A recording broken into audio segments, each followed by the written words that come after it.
Hey everybody, it's Mike with the Ongoing Restoration. I've got another story for you from my mission that I'd like to share. This was probably about almost halfway through the mission at this point. I was down in the southern part of the mission in a branch that was called Paniahue. It's in the country and just a beautiful place, just away from the hustle and bustle of the city in San Bernardo and Santiago, and I mean, I think the closest city to Paniahue was San Fernando, but just an amazing area that I served in. I wasn't there very long. I ended up getting pulled out, but while I was there in the branch, I got to meet a lot of really amazing people. That was one thing that I took away from my mission, was learning how to love those that I served. You know, it just makes service much easier when we're familiar with those whom we're serving, and when we have a Christ-like love for them. And that was definitely something that I took away from my mission, and tried to apply it in all the callings that I've had since.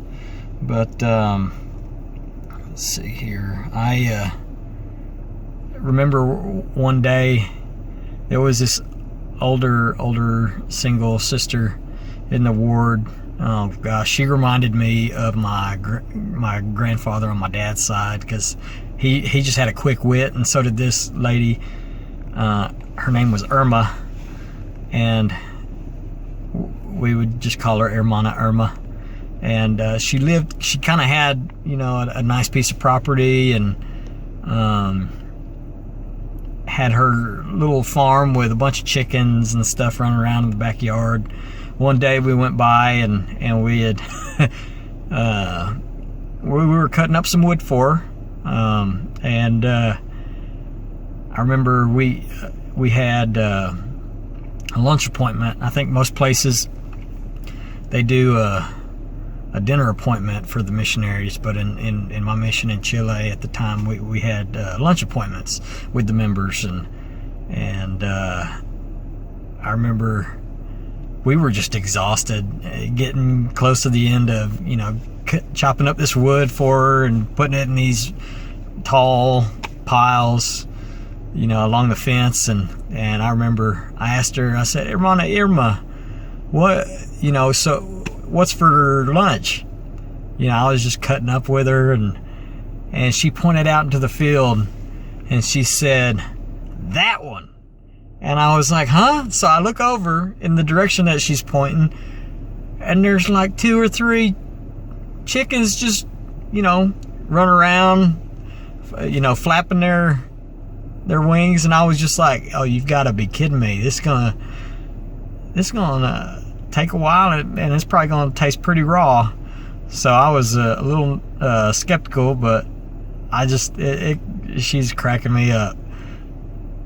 Sure enough, it wasn't probably, golly, I don't remember how long it was, but it wasn't too much long after we had finished cutting up that wood for her.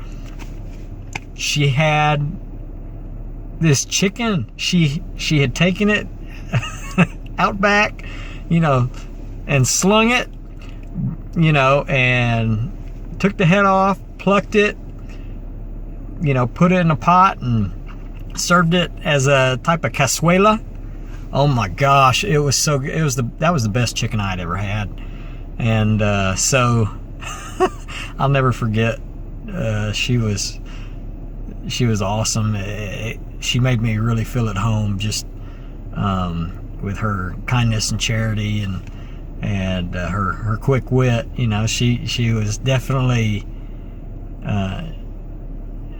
with it, and she had a lot of sense. You know, she was up there in her age, but you couldn't tell because she was sharp. So anyways, just thought I'd share that with you. It's, like I said before, just really amazing experience, especially in that area, Paniahue. It's hard to believe that I was only there for a few weeks. Like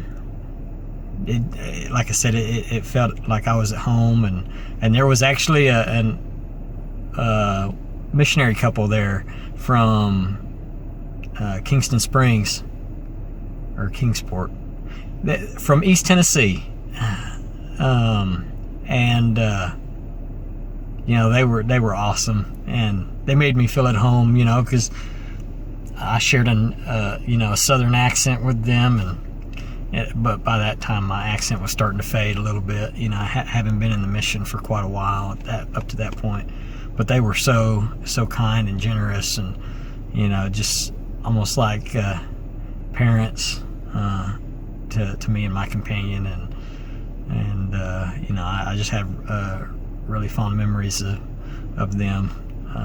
But that's just another one of those missionary experiences I wanted to share with you. Hope y'all are doing well.